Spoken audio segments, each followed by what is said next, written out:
మన పని మనం చేసుకుంటూ ఉన్నా మనల్ని బాధించేవారు, విమర్శించేవారు ఉంటారు. కానీ మనం ఒక్క మాట గుర్తుపెట్టుకోవాలి, ఆటలో గోల చేసేది ప్రేక్షకులే కానీ ఆటగాళ్లు కాదు. కష్టసుఖాలు సీజన్ వంటివి.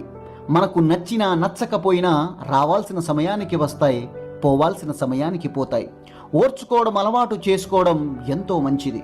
డబ్బులుంటే నలుగురికి దానం చెయ్యి, మంచి హోదా ఉంటే నలుగురికి జీవనోపాధి కల్పించు, మంచి పరపతి ఉంటే నలుగురికి మాట సహాయం చేయి. ఇవేమీ లేకుండా కనీసం నలుగురికి మంచి చెప్పు, లేకుంటే మౌనంగా ఉండు, అంతేకాని ఎవరికి అపకారం చెయ్యకు. అబ్రహం లింకన్ అమెరికా అధ్యక్షుడైన కొత్తలో దేశంలోని ధనవంతులకు, పారిశ్రామికవేత్తలకు ఉద్దేశించి ఉపన్యాసం ఇచ్చాడు.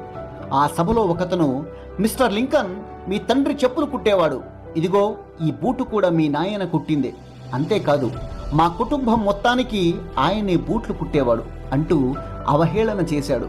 హాలంతా పగలబడి నవ్వారు. అయినా కొందరు వ్యక్తులు ప్రత్యేకమైన వాళ్ళు.